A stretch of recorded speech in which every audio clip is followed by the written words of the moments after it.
Baik, silakan Bapak. Baik, terima kasih. Salam dan bahagia Bapak Ibu. Assalamualaikum warahmatullahi wabarakatuh. Waalaikumsalam warahmatullahi wabarakatuh.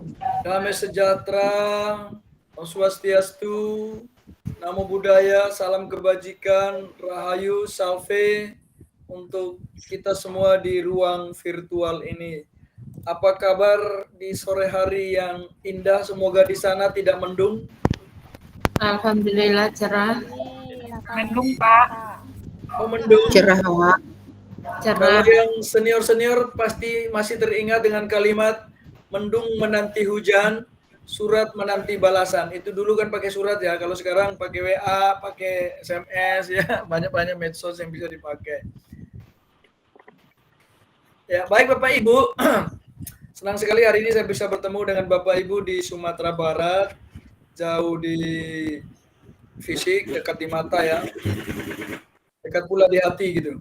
Nah, baik Bapak Ibu, sebelum kita mulai seluruh rangkaian kegiatan kita di ruang elaborasi pemahaman modul 1.1 ini, saya minta salah satu dari Bapak Ibu untuk memimpin kita dalam doa.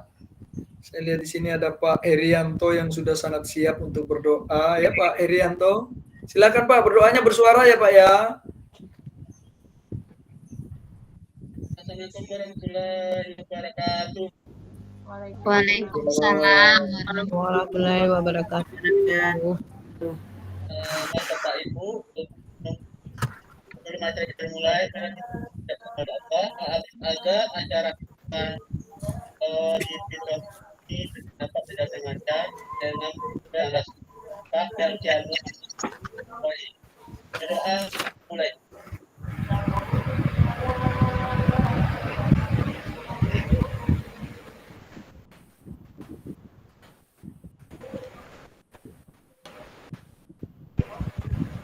Selesai. Baik, terima kasih ya Pak Herianto. Mohon ditutup lagi. Ya.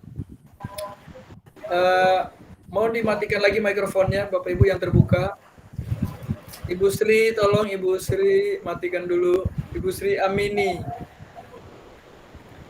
Halo Ibu Sri. Dari BGP-nya tolong dulu ya, bantuannya Ibu Sri tolong di mute dulu. Baik Bapak, baik. Baik, Pak. Assalamualaikum, Pak. Waalaikumsalam. Iya. Bapak Ibu, di ruang elaborasi pemahaman ini kita akan mendalami bersama modul 1.1 dan ini masih terbuka lagi Ibu Sri. Mungkin ketekan lagi ya. Ditekan di mikrofon. Nah, gitu. Oh, terbuka lagi itu.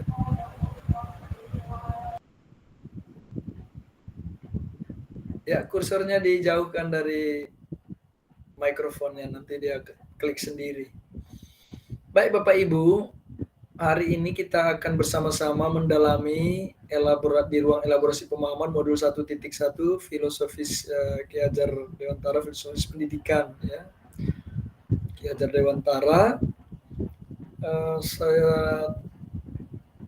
Saya mau dengar dulu nih, kalau di Kepri banyak yang bisa pantun. Kalau yang di sini bisa tidak? Ada tidak yang bisa pantun di Sumatera Barat yang hadir ini? Jangan pantunnya begini ya. Buah nangka, buah tomat, buah belimbing, buah mangga. Itulah nama-nama buah. Itu bukan pantun. Itu menjelaskan tentang nama-nama buah. Coba pantun. Siapa yang bisa pantun di antara Bapak Ibu? Adakah? Kita lagi mengangkat kembali warisan budaya yang luar biasa nih. Pantun.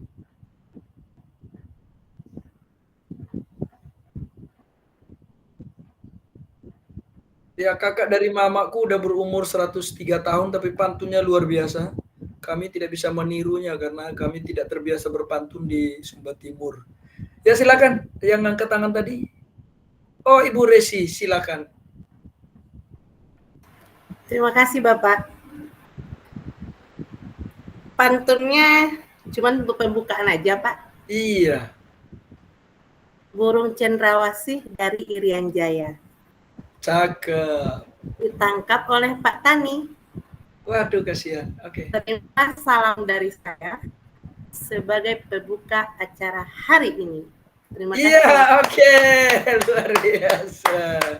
Aduh, tapi jangan benar-benar ditangkap Ibu ya, burung cendrawasihnya, kasihan itu barang. Iya, Pak. burung. Salam kenal, Pak. Salam kenal. Dari teman Baik Bapak saya. Ibu, izin berbagi ya. Kita akan berbagi dulu apa kegiatan kita hari ini.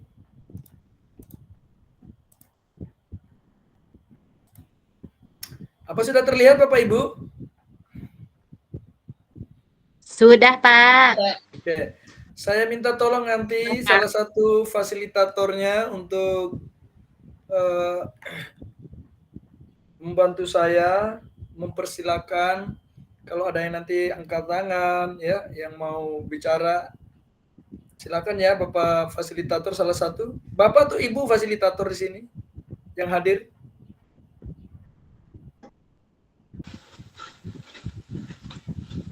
Saya Bapak, Pak. Oke, silakan Pak. Siapa namanya Pak? Pak Budi, Pak. Oke, Pak Budi. Baik Pak Budi. Minta tolong ya Pak Budi ya, karena ini sudah tidak terlihat lagi. Saya sudah berada di Oke, baik. layar yang tertutup. Oke, baik Bapak Ibu. Salam dan bahagia. Ini sudah tadi kita buka bersama. Kita akan mempelajari refleksi filosofis pendidikan Ki Hajar Dewantara di ruang elaborasi pemahaman. Pengembang modulnya adalah Bapak Simon Petrus Rafael, Bapak Ibu. Nah, kita perkenalan dulu ya. Orang bilang tak dikenal maka tak disayang. Maka harapan saya setelah dikenal, tolong sayang saya. Sebab kalau Bapak Ibu tidak menyayangi saya, maka pepatah ini menjadi tak bermakna. Demikian ya Bapak Ibu ya. Baik, kita lanjutkan. Ini nama saya Bapak Ibu. Saya seorang pengawas sebagai Ketua Pengawas SMP di Kabupaten Sumba Timur, Nusa Tenggara Timur. Telah menjadi fasilitator pada pendidikan guru penggerak ini sejak angkatan 2 dan juga instruktur nasional. Kemudian di organisasi saya sebagai Ketua PGRI Kabupaten Sumba Timur. Saya juga asesor Badan Akreditasi Pendidikan Anak Usia Dini, Pendidikan Dasar dan Menengah Provinsi NTT. Dan juga seorang pelatih ya untuk asesor, kemudian ketua komite di sekolah dasar di tempat anak saya bersekolah. Ini anak bungsu ini, kalau anak sulung sama nomor 2 sudah sarjana, nomor 3 hampir sarjana ya. Kemudian saya juga diminta untuk jadi ketua PPMN ya. Koordinator Teflin dan seterusnya. Ini Bapak Ibu, saya hobi di musik, hobi bernyanyi juga. Jadi kadang-kadang kalau saya mengajar suka selingan sama lagu gitu. 1-2 syairnya. Nah Bapak Ibu, jangan membahas diri saya, mari kita membahas tentang filosofi Ki Hajar Dewantara. Saya perkenalkan dulu Bapak Simon Petrus Rafael, asal dari Timor, Nusa Tenggara Timur. Beliau adalah founder dan direktur Sinabung Indonesia. Ini pendidikan beliau, kemudian pengalaman menjadi penulis ya, termasuk penulis modul ini. Ini tentang profil beliau. Ini yang baju merah ini. Kalau yang sebelahnya kan Pak Menteri. Nah, Bapak Ibu, kita akan berkomitmen bersama dulu dalam belajar hari ini. Bagaimana kita berinteraksi? Yang pertama, membuka diri terhadap perbedaan dalam berpendapat, bertanya, dan berbagi pengalaman. Jadi Bapak Ibu, kata kuncinya adalah membuka diri. Ini ada satu kata yang saling mengikat, ya, membuka diri. Jadi tanpa membuka diri, maka kita bisa saja silang pendapat karena ada perbedaan sebentar. Tapi kalau kita membuka diri, maka selalu welcome dengan apapun yang menjadi pembicaraan kita. Kemudian yang kedua, semua peserta berpartisipasi aktif dalam diskusi. Apabila sudah mendapatkan kesempatan bertanya dan berbagi pengalaman, maka berikan kesempatan yang sama bagi yang belum bertanya atau berbagi cerita. Nah, ini shift-shiftan ya. Jadi kalau sudah bertanya, kasih teman lagi yang belum. Kalau terlanjur angkat tangan, turunkan, lihat, teman saya belum, biarkan teman saya. Kalau sudah tidak ada, ya saya lagi, kan itu boleh. Kemudian konsisten dengan waktu saat mempresentasikan ide, bertanya, dan berbagi pengalaman. Nah, ini penting Bapak Ibu, karena terkadang ada yang memang suka berorasi ya, jadi panjang lebar dibawa kemana-mana itu. Akhirnya waktu yang harusnya dikasih 1 menit atau 2 menit sudah dipakai sampai 8 menit misalnya. Itu misalnya ya. Kemudian untuk keempat, tekan icon raise hand bila Anda bertanya, jadi angkat tangan ya, dan silakan berbicara setelah dipersilakan. Bila ada yang sedang bicara, mohon menunggu untuk dipersilakan. Ya, terkadang queue in line ya, antri itu. Jadi harus benar-benar diterapkan, antri gitu ya. Semua peserta membuka video. Bila terkendala jaringan, peserta boleh menutup video. Nah, Ketua Pokja ini Bapak Kasiman mengatakan kita terlihat hadir seutuhnya di dalam suatu pertemuan virtual kalau videonya terlihat terbuka. Kalau tertutup ada 2 kemungkinan, satu jaringan, yang kedua memang lagi kegiatan lain. Bisa jadi lagi tidur, kita kan tidak tahu karena ditutup. Makanya tahu persis bahwa seseorang hadir penuh itu kalau terbuka videonya. Kan seperti itu Bapak Ibu ya. Ini permintaan Pokja, apalagi ini direkam Bapak Ibu, akan senantiasa menjadi dokumen yang tidak bisa dihapus atau akan menjadi abadi, disimpan selama tidak dihancurkan. Kemudian chatbox digunakan sebagai media bertanya dan berbagi pendapat dan pengalaman. Jadi kalau tidak sempat bertutur lisan, bisa bertutur tulis. Jadi silakan Bapak Ibu menulis di chatbox atau kolom chat itu. Kemudian menjaga ketenangan ruang virtual. Nah, ini Bapak Ibu perlu sekali untuk menjadi perhatian kita, memonitor mikrofon dan video agar proses pembelajaran menjadi kondusif dan bermakna. Saya sering sekali bertemu dengan suatu suasana di mana ada beberapa peserta yang mikrofonnya terbuka. Bapak Ibu tahu memang pesertanya tidak bicara. Tapi yang bicara apa? Ayam, kambing, bebek, terus kegaduhan-kegaduhan lain, motor yang suaranya kenceng-kenceng, ada tetangga yang buka musik kenceng-kenceng. Jadi waduh, semuanya masuk semua di ruang virtual. Jadi tolong agar proses pembelajaran menjadi kondusif dan bermakna, selalu otomatis tangan ini cepat untuk menutup mikrofon. Kemudian tidak merekam sesi elaborasi pemahaman lalu dibagikan di media sosial. Ini ada pengalaman Bapak Ibu. Jadi diharapkan tidak melakukan itu karena sudah direkam oleh BGP-nya. Sampai di sini apakah Bapak Ibu berkomitmen? Cukup dengan menaikkan jempolnya. Saya mau lihat jempol dulu. Ada tidak jempol? Oke, jempolnya. Oke. Ya. Oke, baik. Terima kasih. Kalau begitu kita lanjut lagi. Nah, Bapak Ibu,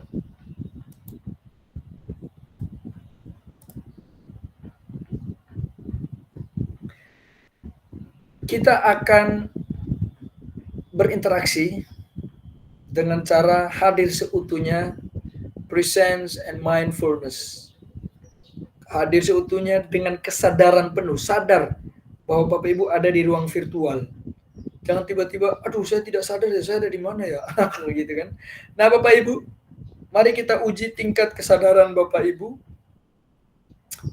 dengan melakukan satu kegiatan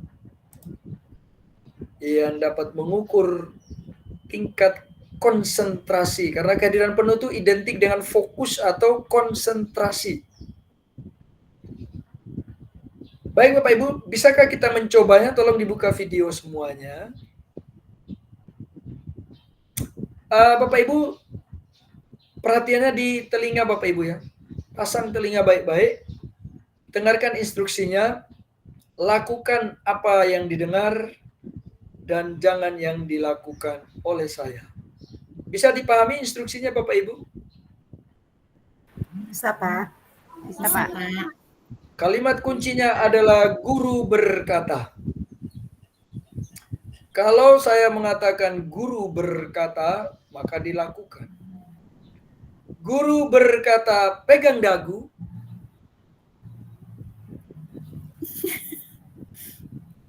Konsentrasi, ulang lagi. Guru berkata, pegang dagu. Pegang kening. Ini ada yang pipi ke kening, kening ke dagu, dagu kemana-mana. Kening. Apakah tadi saya mengatakan guru berkata? Tidak. Tidak. Ibu Fitri yang mengatakan tidak. Berarti yang lain ini konsentrasinya ulangi. Kalau saya belum mengatakan Nak. guru berkata, Guru jangan berkata? dilakukan. Oke. Kembali lagi. Ternyata kalau guru matikan lagi mikrofonnya ya. Kalau guru berkata tidak mempan, saya akan mengatakan instruktur berkata pegang kening. Instruktur berkata pegang dagu. Ini ada yang kemana-mana tangannya. Pegang pipi.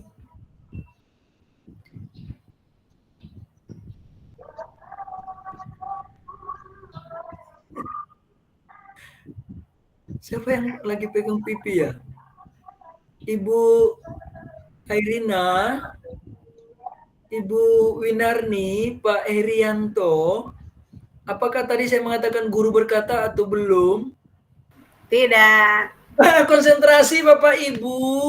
Nah Bapak Ibu, kalau kita tidak konsentrasi, kita tidak fokus, pikiran kita masih kemana-mana, pikir utang, belum masak, belum ke pasar, menemani suami, menemani anak, ini pikiran runyem semua dicampur aduk di sini Bapak Ibu.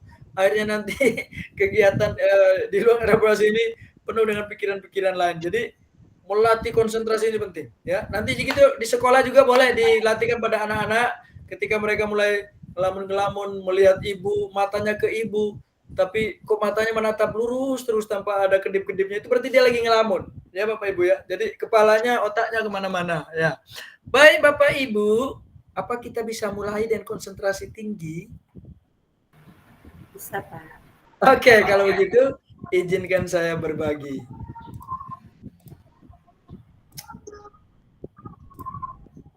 Nah, ini Bapak Ibu matikan lagi mikrofonnya.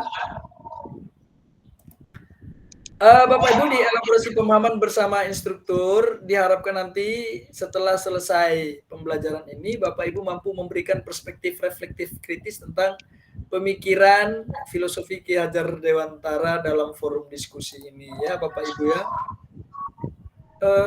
Mohon sekali lagi mikrofonnya di mute dulu.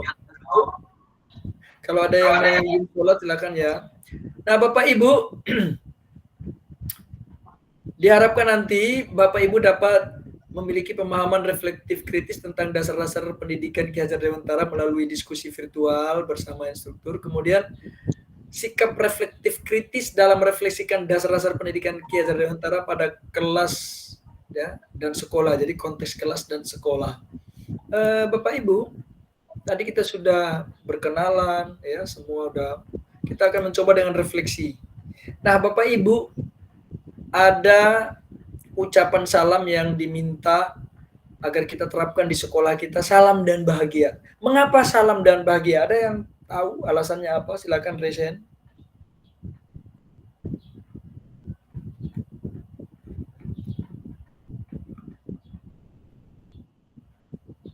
Ya, silakan, saya tidak lihat lagi wajahnya.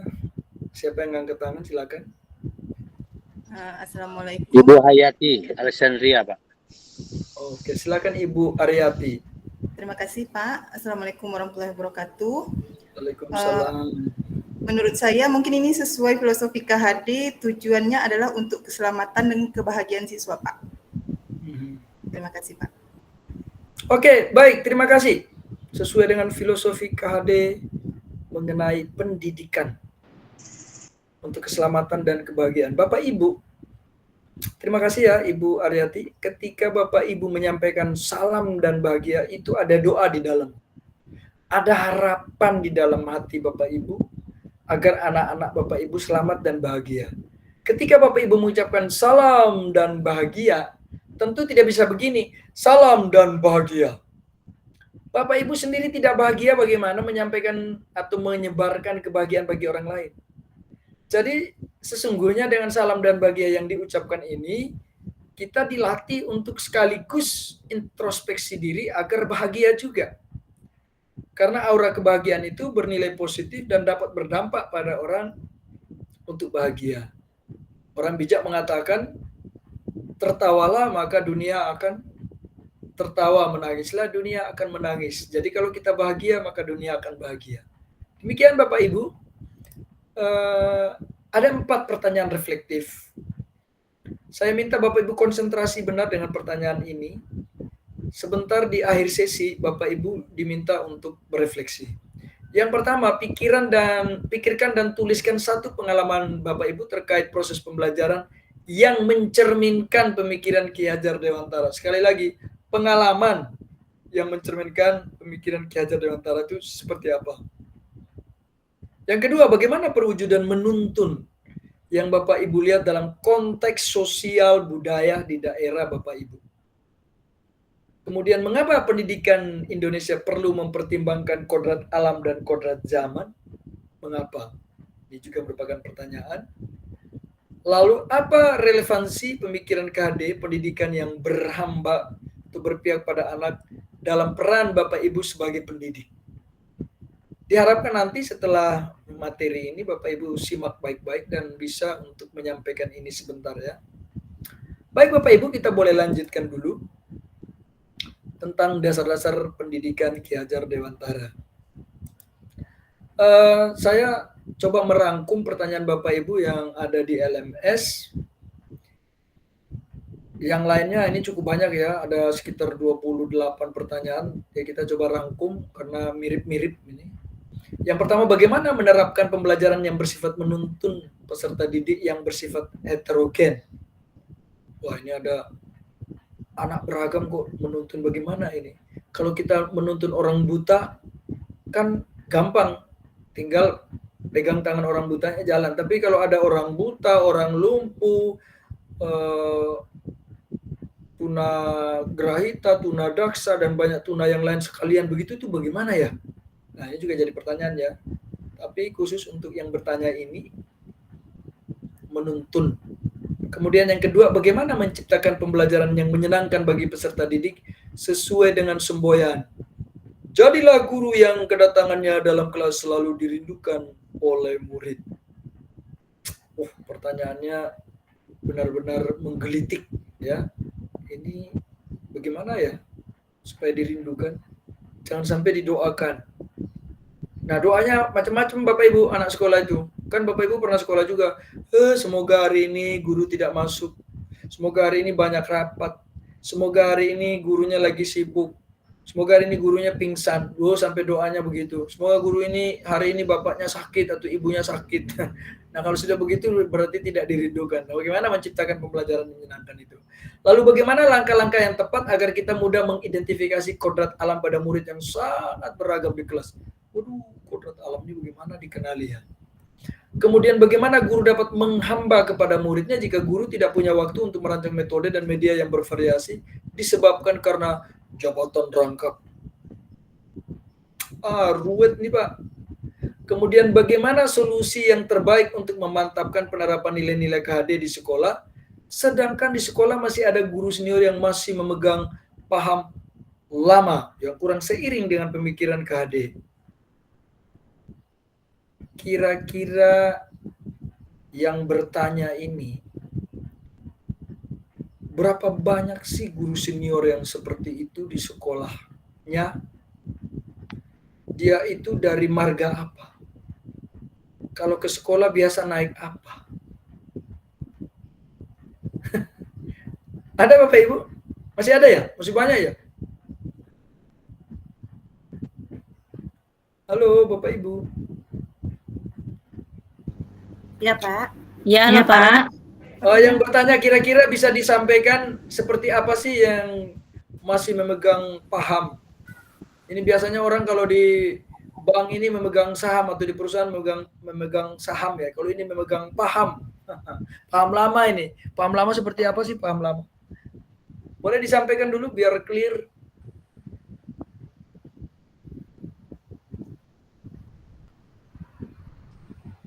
Ya, silakan. Saya tidak lihat semuanya. Terima kasih Pak. Assalamualaikum warahmatullahi wabarakatuh. Ya Pak. Ya, perkenalkan Pak, nama saya Yulia Primadewi, berasal dari Angkatan 11, kelas 187 dengan Bapak Fasilitator, Bapak Budi Darmawan. Begini Pak, Saya berasal dari Kota Bukit Tinggi. Begini Pak, saya sedikit menyampaikan yang pertanyaannya tadi, di sekolah masih ada guru senior yang masih memegang paham lama yang kurang seiring dengan pemikiran KHD. Ini pengalaman saya sendiri. Di sekolah saya terdapat 2 orang guru senior yang masa dinasnya sudah sangat lama.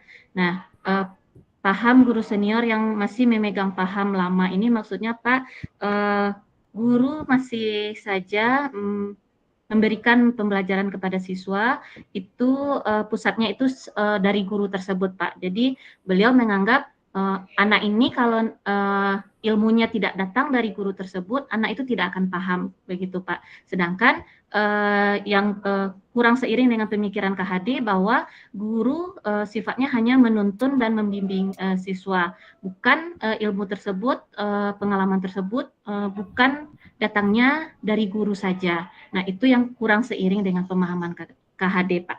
Demikian, Pak. Terima kasih. Baik, terima kasih Ibu Yulia ya. Jadi yang disebut dengan paham lama ini adalah perilaku teacher center ya. Jadi bukan student center tapi teacher center. Oke, luar biasa. Kemudian ada pertanyaan yang berikut, pada proses pembelajaran bolehkah seorang guru memaksa siswanya untuk menuntaskan materi sesuai capaian yang diharapkan? Apakah itu bertentangan dengan konsep belajar yang disampaikan oleh Ki Hajar Dewantara?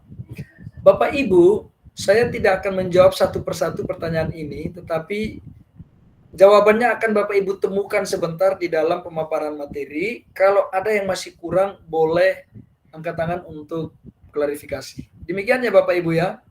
Mari kita lihat pembelajaran kita hari ini. Kita mulai dengan dasar pendidikan menurut Ki Hajar Dewantara, menuntun. Maksud pendidikan adalah menuntun segala kekuatan kodrat yang ada pada anak-anak agar mereka dapat mencapai keselamatan dan kebahagiaan yang setinggi-tingginya, baik sebagai manusia maupun anggota masyarakat. Nah, Bapak Ibu, dari pernyataan ini, siapa yang bisa memaknai kira-kira maksudnya apa ini ya? Silakan Bapak Ibu. Dimaknai dulu. Jangan takut salah karena tidak ada yang salah. Semua jawaban benar. Sekali lagi saya kuatkan Bapak Ibu, tidak ada yang salah, semua jawaban Bapak Ibu benar. Karena itu berasal dari perspektif Bapak Ibu sendiri.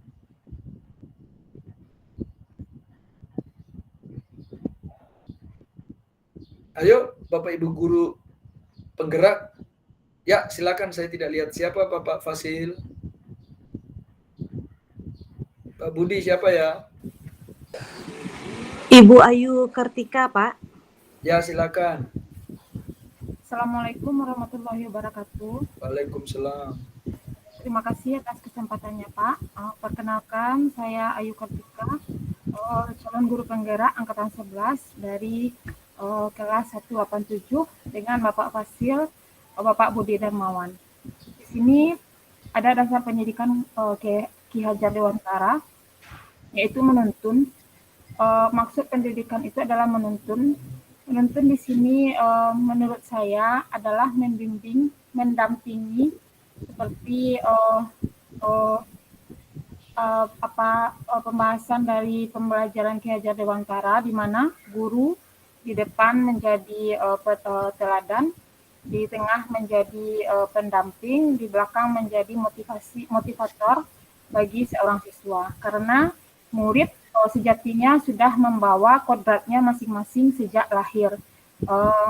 Guru sebagai pendidik hanya bertugas sebagai menuntun atau pendamping dari siswa tersebut agar bisa menemukan kodratnya dan dapat mendapatkan kebahagiaan dan keselamatan di sebagai seorang murid, maupun nanti akan muncul pada kalangan masyarakat, entah nanti beberapa tahun yang akan datang akan terjun ke dunia ke masyarakat, khususnya negara Indonesia. Seperti itu kalau menurut saya, Pak. Terima kasih. Assalamualaikum warahmatullahi wabarakatuh.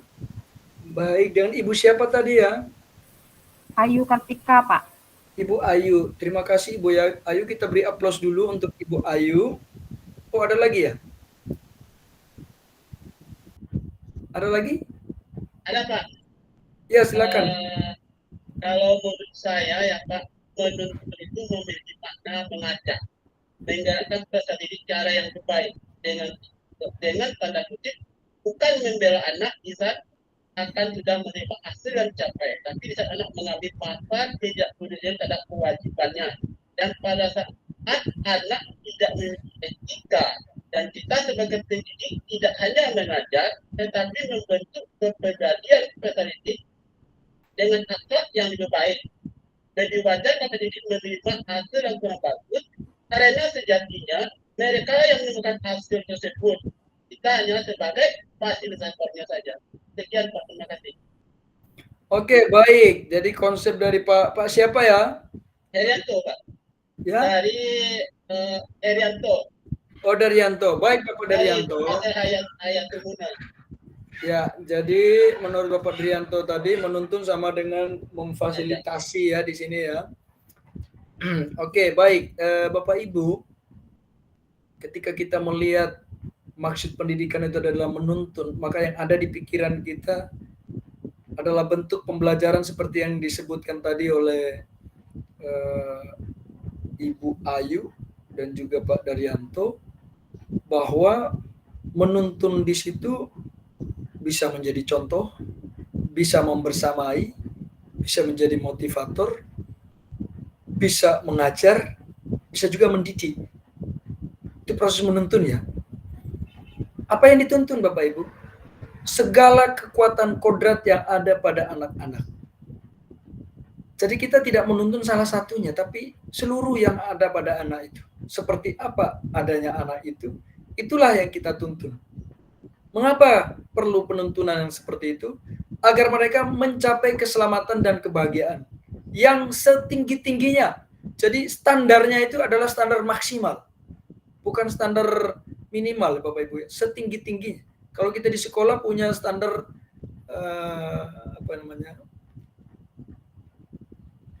IPK atau standar kelulusan minimal. Nah Bapak Ibu, kalau ini standarnya tinggi, setinggi-tingginya. Sebagai apa? Sebagai manusia maupun sebagai anggota masyarakat.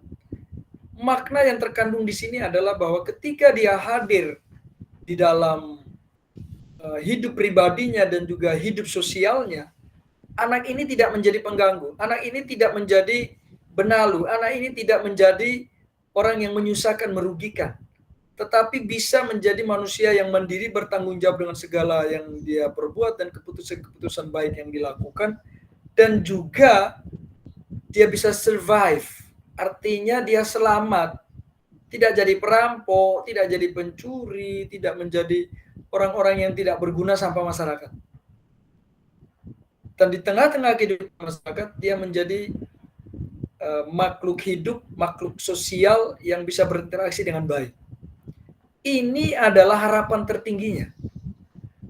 Nah, kita mulai dasarnya kan dari sekolah, Bapak Ibu. Ini Bapak Ibu. Di dalam sekolah kita akan bertemu dengan begitu banyak anak yang beragam latar belakang, beragam budaya, beragam keinginan dan harapan, semuanya serba beragam Bapak Ibu. Tidak ada yang homogen. Kita sulit menemukan anak yang homogen. Bahkan para ahli mengatakan anak kembar sekalipun tidaklah homogen. Ada hal-hal yang berbeda dari antara keduanya. Saya pernah mendengar satu lagu yang luar biasa. Syairnya, liriknya kurang lebih seperti ini.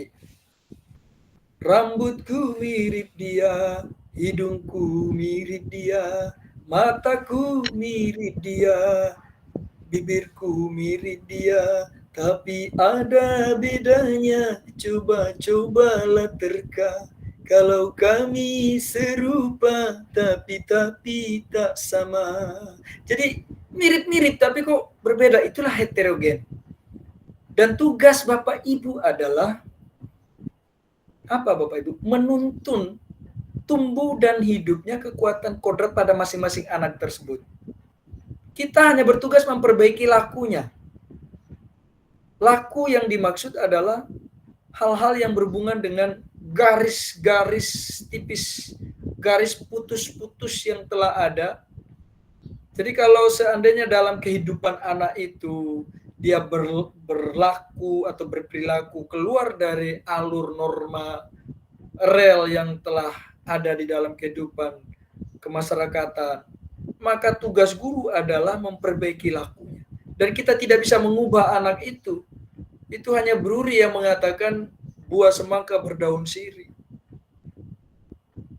Nah, yang kita perbaiki lakunya dan kita bantu tumbuh anak menjadi pribadi yang merdeka.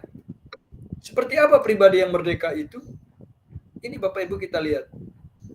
Selamat dan bahagia sebagai manusia anggota masyarakat. Dengan cara menuntun tadi yang sudah disampaikan oleh Bapak Ibu tadi. Ingar sosung trodo ing madya mangun karso tuturi handayani. Mengapa anak panah ini bolak-balik Bapak Ibu?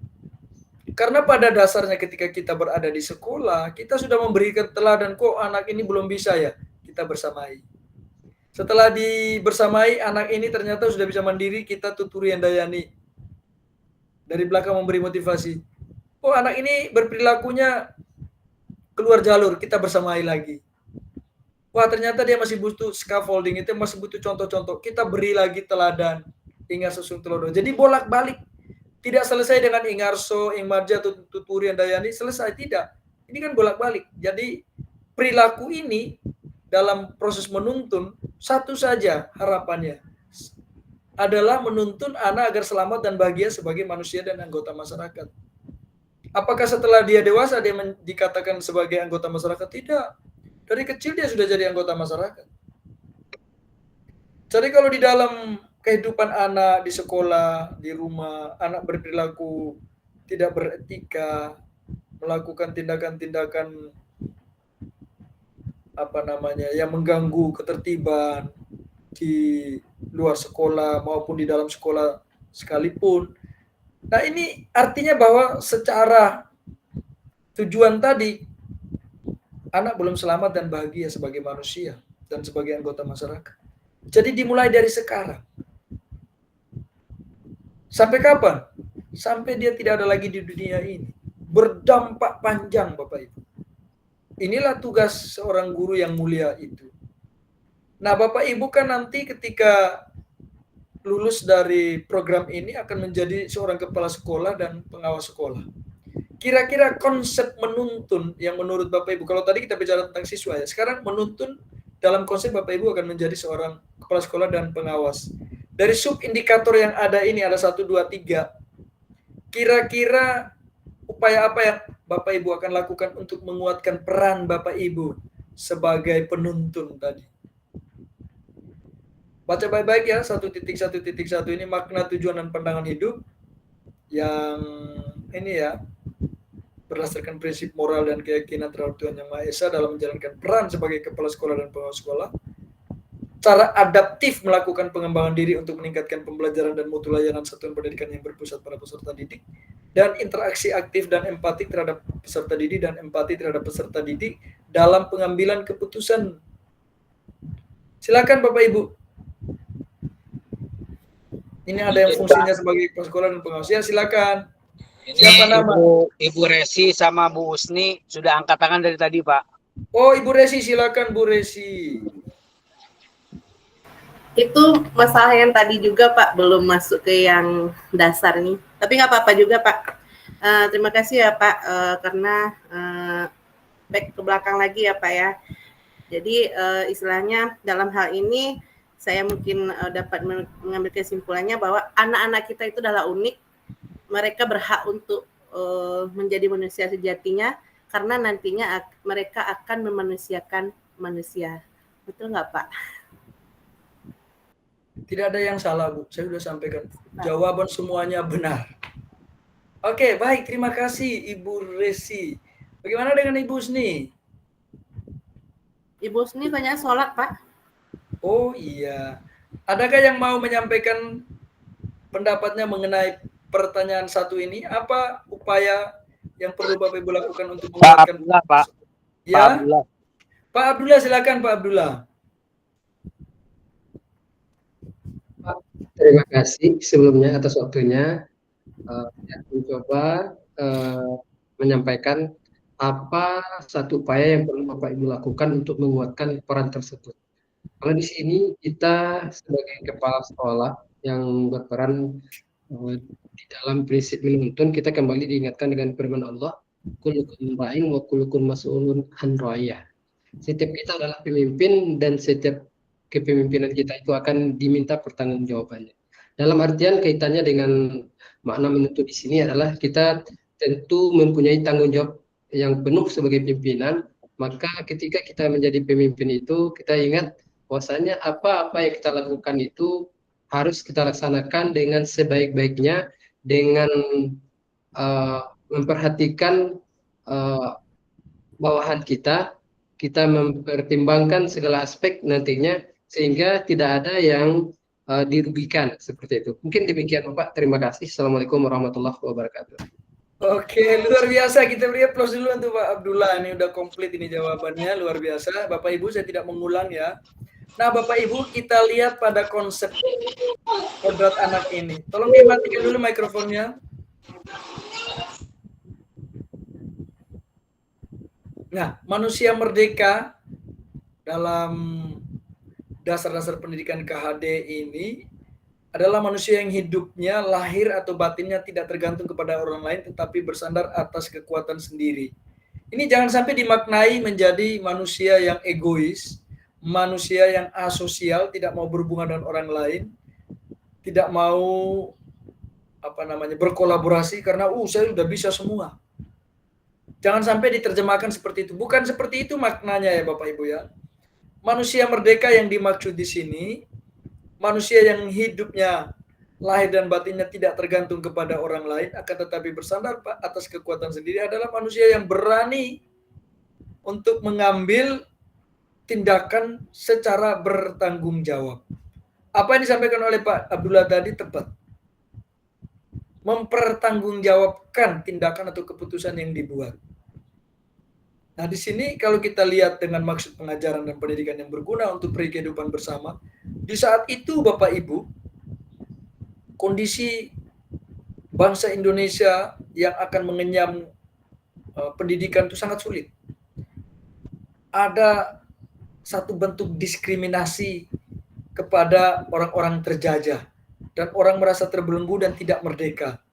Karena itulah beliau menemukan bahwa manusia merdeka itu sesungguhnya adalah manusia yang hidupnya, lahir dan batin tidak tergantung kepada orang lain. Sebab kalau kita terjajah, kita bergantung benar pada penjajah.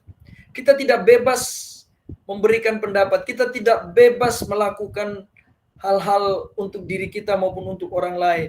Kita tidak bebas untuk mengambil keputusan. Semuanya menjadi terbelenggu. Nah, disinilah Bapak Ibu, kalau kita lihat maksud pengajaran dan pendidikan, itu untuk kehidupan bersama. Memerdekakan manusia sebagai bagian dari persatuan rakyat. Ini kalau kita konotasikan dengan satu kehidupan yang penuh dengan tekanan-tekanan, itu kan merasa sulit ya. Kita akhirnya berada pada kondisi psikologis yang sangat terpuruk. Dan ini yang dilihat oleh beliau, maka diambillah proses pendidikan itu sebagai kemerdekaan. Kemerdekaan yang seperti apa ini Bapak Ibu? Secara lahir bebas, secara batin mandiri. Bapak Ibu maknai baik-baik ini, secara lahir bebas, secara batin mandiri. Dan konsep kemerdekaan ini disamakan dengan sifat manusia yang berbudaya.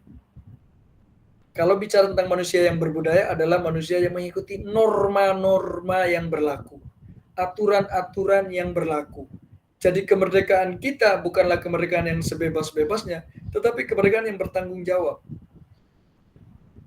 Jadi kita boleh melakukan tindakan-tindakan atau keputusan apapun, asalkan itu dapat dipertanggungjawabkan. Dan kita melakukannya bukan atas tekanan atau paksaan dari orang lain. Nah, ini konsep dari manusia mandiri Bapak Ibu.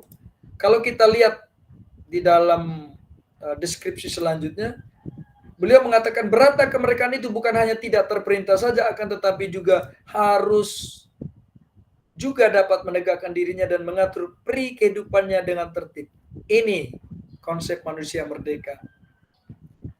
Kalau di sekolah Bapak Ibu tidak hadir, anak-anak berlarian ke sana kemari, kelasnya ribut. Ketika di sekolah bel berbunyi tanda masuk, anak-anak berkeliaran dan akhirnya diteriaki menggunakan toa.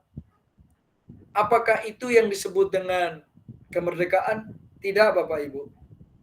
Karena kemerdekaan itu bukan saja tak terperintah atau bebas dari perintah, tetapi juga harus dapat menegakkan dirinya dan mengatur pri kehidupannya dengan tertib. Jadi kalau anak tidak tertib berarti anak belum merdeka. Kalau kepala sekolah tidak ada dan guru-gurunya melakukan sesuka hati, mau keluar, mau mengajar, tidak mengajar, pokoknya kondisi lingkungan sekolah yang tidak kondusif, maka sesungguhnya pribadi-pribadi yang ada di situ, orang-orang yang juga terjajah, orang yang tidak merdeka. Jadi kemerdekaan itu adalah mampu menegakkan diri, mengatur pri kehidupannya dengan tertib. Lalu Bapak Ibu, ini bukan saja mengatur pri kehidupannya dengan tertib, tetapi juga mengatur tertibnya berhubungan dengan kemerdekaan orang lain. Jadi kalau di dalam sekolah, di dalam kegiatan belajar, anak-anak itu masih mengganggu temannya, itu artinya dia tidak mengatur tertibnya berhubungan dengan kemerdekaan orang lain. Jadi sekali lagi, semoga ini sudah dipahami konsep merdeka yang sesungguhnya seperti itu. Anak mandiri, guru ada atau tidak ada, dia tetap buka buku belajar karena motivasi intrinsiknya sudah tercipta. Kepala sekolah ada atau tiada, mereka tetap menjalankan tugas sebaik-baiknya. Saya pernah memimpin di 2 sekolah Bapak Ibu, karena saya sejak mudanya, sejak jadi gurunya sudah sering jadi instruktur kemana-mana. Lalu ketika kepala sekolahnya juga masih dipakai jadi instruktur, apa yang terjadi? Sekolah saya sering tinggalkan. Tetapi para tamu, anggota masyarakat yang melihat sekolah itu jadi bingung. Kok sekolah itu saya tidak ada, kok sepertinya ada sekolah, ada kepala sekolah terus di situ. Semuanya tertib, masuk tertib waktu, guru-gurunya mengajar dengan tertib, anaknya tertib, tidak ada yang berkeliaran, padahal kepala sekolahnya tidak ada. Yang ada di situ hanya 1 PNS, sisanya guru honor semua. Lalu mereka bertanya kepada saya, Bapak, kok bisa seperti itu ya? Bapak tidak ada. Kalau di sekolah saya, Pak, baru dengar saja kepala sekolah ada urusan dinas kemana, itu sekolah sudah tidak kondusif dan tidak tertib lagi. Kok Bapak sering tidak ada dan sekolahnya tetap saja seperti Bapak ada? Saya menjawab sederhana begini, karena saya mengajari guru-guru saya, agar mereka ketika saya tidak ada tetap menjadikan diri mereka sebagai kepala sekolah. Semuanya kepala sekolah. Apa maksudnya dari ucapan saya? Semuanya kepala sekolah. Kalau kepala sekolah tidak ada di sekolah, semua jadi kepala sekolah. Artinya apa? Dia mengatur pri kehidupannya sendiri dengan tertib. Dia tak terperintahkan karena dia bisa bertanggung jawab dengan dirinya sendiri.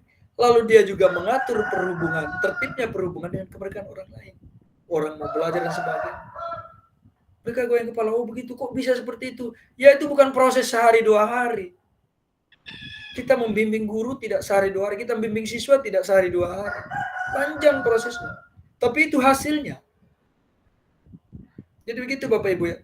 Jadi kalau Bapak Ibu sudah mampu menciptakan itu di sekolah, maka kalau bicara tentang kurikulum merdeka, Bapak Ibu udah hebat, udah luar biasa. Karena konsep merdekanya sudah dapat. Gitu ya Bapak Ibu. Tapi kalau sekolahnya masih menantikan perintah, menantikan punishment, reward, kalau yang seperti itu semuanya Bapak Ibu baru dia tertib, berarti belum merdeka. Nah Bapak Ibu, konsep merdeka itu kalau berhubungan dengan lahirnya, ya berhubungan dengan kognitif, psikomotornya itu masuk dalam pengaruh pengajaran. Tapi kalau batinnya itu, ya, itu masuk pada kategori pendidikan. Maka ada orang yang hebat mengajar tapi tidak bisa mendidik. Matematikanya luar biasa atau IPA-nya ngajarnya luar biasa, tapi anak mau berantem, anak bertengkar, apa dia tidak mau tahu. Yang penting dia memberikan ilmu dan selesai. Itu artinya bahwa guru yang seperti itu baru 50%, baru 50% menerapkan kemerdekaan. Apa yang dia terapkan adalah kemerdekaan lahir. Batinnya belum disentuh. Ingat Bapak Ibu bahwa sekolah itu adalah pusat pengembangan karakter. Pusat. Itu berarti bahwa di dalam sekolah itu sendiri harus mampu ada proses, guru-gurunya mampu berproses untuk memberikan pendidikan. Arahnya kemana? Arahnya kepada karakter. Jadi kalau keseimbangan antara pengetahuan dan sikap itu, pengetahuan, keterampilan, dan sikap itu seimbang, maka kita akan bertemu dengan orang-orang yang bijaksana dalam hidup. Banyak orang pintar menciptakan bom lalu ngebom. Di mana-mana dia pintar, tetapi tidak punya karakter. Dan itu kita tidak maui. Anak-anak yang jadi tuntunan bimbingan kita ke depannya adalah orang yang memiliki kebijaksanaan yang merdeka, tertib, mengatur dirinya sendiri, dan mengatur perikehidupan dengan orang lain, kemerdekaan orang lain secara tertib juga. Demikian Bapak Ibu ya. Nah Bapak Ibu, kita kembali ke konsep anak-anak yang kita bimbing. Tahukah Bapak Ibu bahwa bermain adalah salah satu kodrat anak? Jadi kalau anak dilarang untuk bermain itu bermasalah Bapak Ibu. Bermasalah bukan pada orang yang melarang, tapi pada anak yang dilarang. Karena kodrat anak itu bermain. Bukankah tadi disampaikan bahwa tujuan pendidikan adalah menuntun segala kekuatan kodrat? Ya salah satunya adalah bermain. Kalau anak sudah dilarang bermain, berarti Bapak Ibu tidak menuntun dia untuk selamat dan bahagia. Ya artinya kan sudah tidak bahagia orang dia dilarang bermain. Nanti kita lihat contoh di dalam sekolah sanggar anak alam yang mencoba untuk menerapkan prinsip-prinsip pendidikan secara berjenjang dengan tahapan perkembangan psikososialnya. Jadi di sini Bapak Ibu, kita kan mau membimbing anak untuk budi pekertinya bisa terbentuk dengan baik. Apa itu budi pekerti? Ini Bapak Ibu pikiran, perasaan, kemauan, tenaga, dan rasa. Ya. Nah, bermain atau permainan dapat menjadi bagian dari pembelajaran di sekolah. Saya contohkan ini Bapak Ibu, congklak. Kalau di Sumbar itu namanya apa ya? Sama Pak. Sama juga congklak. Oh, congklak. Congkak. Enggak pakai L Pak, congkak. Oh, congkak. Congkak itu kan sombong ya? Betul Pak. Jadi permainannya namanya congkak. Oh, congkak. Nah, Bapak Ibu, kira-kira ketika bermain ini apa yang terlintas di benak Bapak Ibu? Apakah mengingat waktu itu banyak kecurangan yang Bapak Ibu lakukan? Atau ada cerita lain di balik itu? Silakan. Ya, boleh. Salah satu. Pak Budi siapa ya? Belum ada, Pak. Oh, itu ada bunyi-bunyi klung-klung itu biasanya ada orang yang angkat tangan. Bu Nurbaiti, Pak. Oh, Ibu Nur. Silakan Bu Nur. Baik, terima kasih Pak. Perkenalkan dulu, saya Nurbaiti dari CGP kelas 105 Pak. Di sini untuk permainan di Sumatera Barat Pak itu atau di Bukit Tinggi sendiri kami di permainan itu disebut dengan congkak.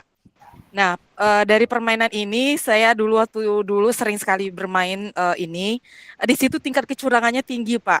Dan kalau kita tidak bisa mengenali bagaimana lawan main kita ini, kalau kita dari awal saja kita sudah tahu curang, jadi selanjutnya kita bakalan tahu kapan dia harusnya mati, kapan dia harusnya lanjut gitu. Tetapi kalau kita tidak mengenali, kita akan melongo saja, kita diam saja, hanya menunggu sampai dia menghabiskan permainan tadi, Pak. Jadi saya hanya bisa diam. Nah, itulah yang terjadi, Bapak. Terima kasih, Pak. Oke, terima kasih luar biasa Ibu Nuria. Ini pengalaman pribadi ini. Jadi mata itu harus benar-benar tajam menghitung batu atau apapun yang menjadi komponen isian di dalam itu ya, kontennya ya. Oke, silakan. Bu Sasmita, Pak. Wasmita. Wasmita, silakan Bu. Silakan Ibu Mita. Terima kasih Pak. Assalamualaikum warahmatullahi wabarakatuh. Saya CGP Angkatan 11 yang berasal dari Kabupaten Solo dengan Bapak Fasilitator, Bapak Ferry Kurniawan. Di sini saya akan memaparkan sedikit yang saya pahami mengenai apa yang ada pada saya congklak, di Sumatera Barat ini kami memainkan congklak ini secara bergantian. Itu sudah jelas satu budi pekerti yang baik, yaitu anak merasa menunggu gilirannya. Berikutnya yang kedua, setelah kami bergantian, kami lebih teliti untuk mengisi satu persatu, mengamati temannya apakah mereka jujur atau tidak, lalu melihat di sini apakah mau bersabar menunggu, lalu dia teliti, lalu di sini kekompakan juga ada Pak, karena mereka akan saling memahami, mengerti antara satu sama lain. Mungkin demikian Pak pemahaman saya mengenai belajar budi pekerti dari permainan congklak. Terima kasih. Assalamualaikum warahmatullahi wabarakatuh. Dengan Ibu siapa tadi nih? Swasmita. Mita Pak, Swasmita. Lasmi, insolnya putus-putus. Lasmi. Swasmita Pak. Swasmita, Pak. Oh, Mita, Ibu Mita ya. Nah, Ibu Mita, luar biasa, kita beri aplaus dulu untuk Ibu Mita. Bapak Ibu, ya Bapak Ibu, coba Bapak Ibu bayangkan ketika di sekolah Bapak Ibu mengatakan begini, anak-anak, kamu itu harus berpikir strategis ya, harus teliti, harus sabar tunggu giliran ya. Nah, kira-kira tidak boleh curang.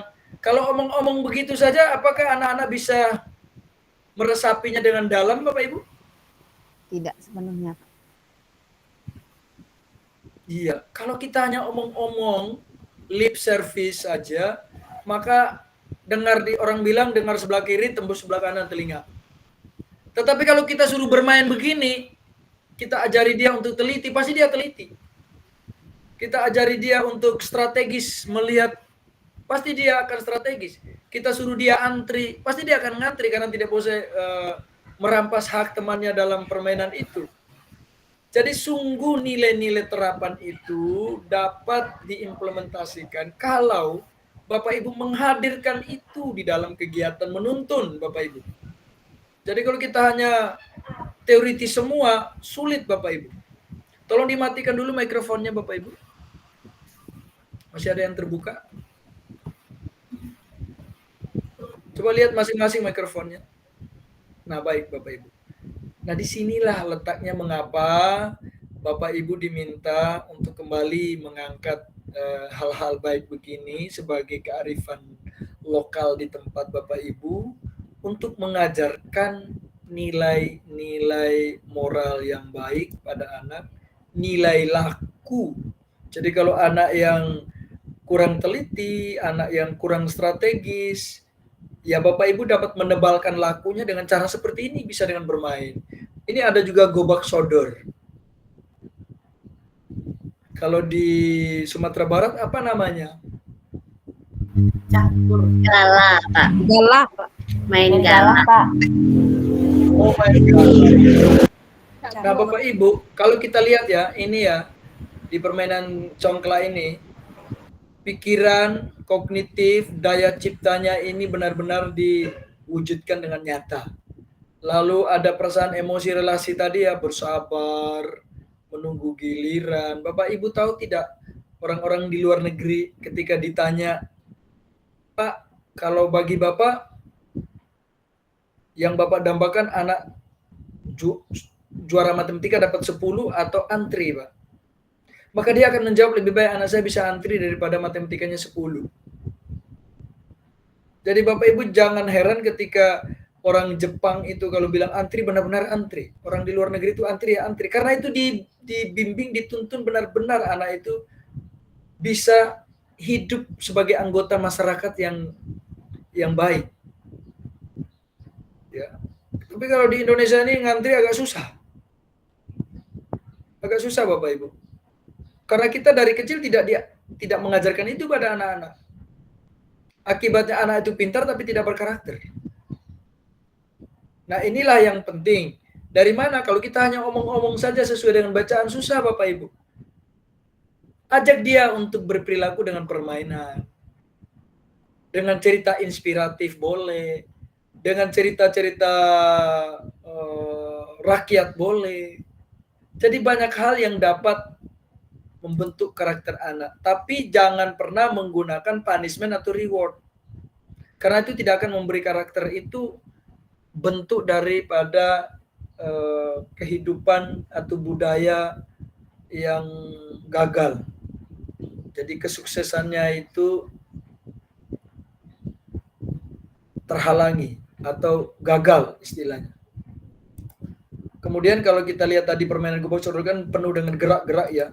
Nah, di sini kan pekerti yang lebih dominan, ada tenaga perilaku karyanya ya yang bisa untuk membentuk anak yang bertumbuh sehat. Sehat pikiran, sehat juga jasmani. Jangan kita sehat di pikiran tapi tidak sehat jasmani. Jadi anak harus olah cipta, olah rasa, olah karsa, dan olahraga. Nah, Bapak Ibu, kita kembali melihat mengapa Bapak Ki Hajar Dewantara menggunakan kata berhamba pada sang anak ini. Beliau mengatakan bebas dari segala ikatan dengan suci hati mendekati sang anak, bukan untuk meminta sesuatu hak, melainkan untuk berhamba pada sang anak. Apa yang ada di benak Bapak Ibu ketika membaca berhamba pada anak? Banyak yang protes ketika awal-awal materi ini disampaikan pada angkatan 1 dan 2, bahkan 3.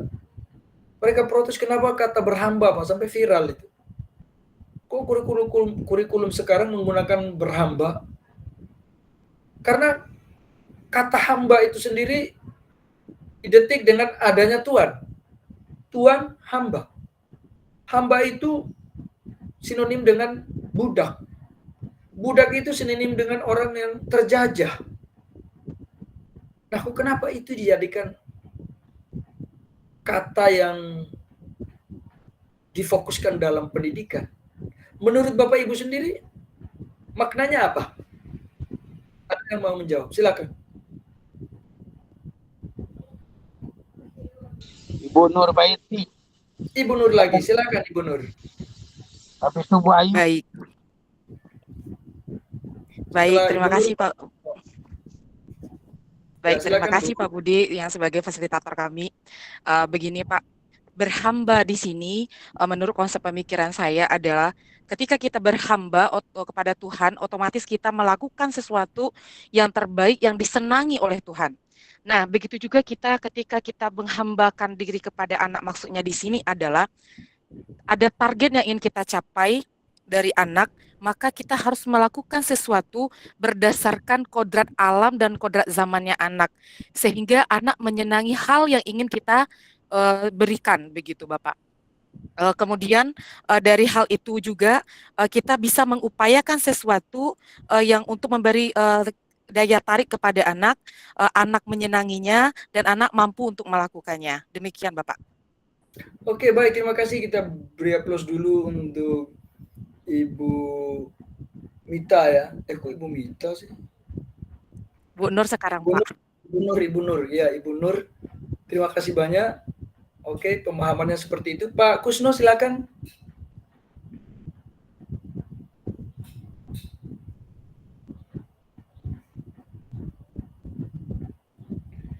Silakan, Pak.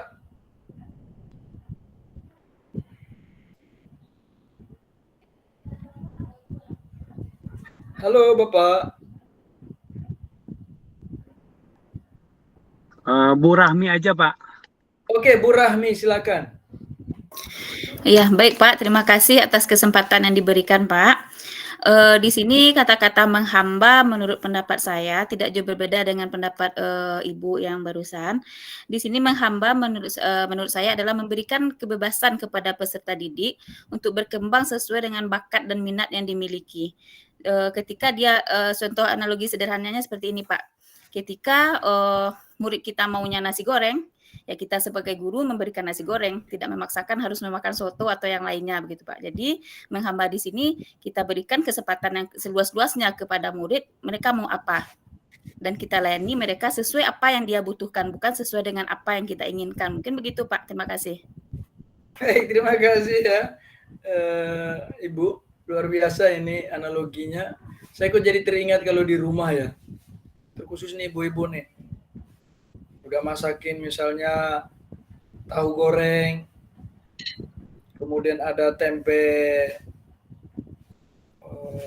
apa yang dimasak campur dengan sayuran lain gitu. Terus anaknya mau makan, "Ma, saya tidak mau itu, saya mau yang ini." Kira-kira sebagai ibu, ada nggak ibu yang berbaik hati? Emang kamu mau makan apa? Ya. Atau udah makan, ibu udah capek-capek masak, kamu makan. Bapak Ibu, kira-kira kondisi itu lebih banyaknya yang mana itu? Yang berhamba pada sang anak atau udah yang udah diatur kamu ngikut? Kira-kira yang ibu-ibu kalau di rumah. Jadi penasaran lihat wajahnya ibu-ibu. Iya. Gimana ibu-ibu? Ayo makan aja, ibu sudah siap. Kamu minta yang macam-macam. Ibu Ayu, gimana Ibu Ayu? Maaf ya Pak Budi, saya ambil alih dulu sebentar. Ya. Silakan Pak, silakan Pak. Ya, terima kasih Pak. Sesuai dengan kata menghamba tadi itu ya Pak, itu kan sebetulnya penekanan dari sebuah istilah rasa penghargaan kita terhadap seorang anak. Bentar Bu, saya potong Bu. Ini cerita saya tadi, ibu-ibu loh di rumah. Udah siap tahu goreng, kemudian tempe masak sayur, terus anaknya minta yang lain. Apakah rata-rata ibu itu akan melayani atau bilang, udah ibu udah capek-capek masak, kamu makan aja sudah yang ada, kan gitu. Yang terjadi kira-kira, jujur nih, jujur. Oh, kalau saya sesuai itu Pak, selera anaknya. Jika diminta tempe, ya dibuatkan tempe. Karena apa? Biar mereka makannya lahap. Jadi kalau dipaksakan dengan apa yang sudah kita masak, tapi ternyata anaknya nggak mau makan, berarti kita sama juga dengan nanti pemaksaan terhadap anak, karena yang disukainya tidak itu gitu. Jadi itu saya terjadi terus ya tiap hari atau kadang-kadang Bu?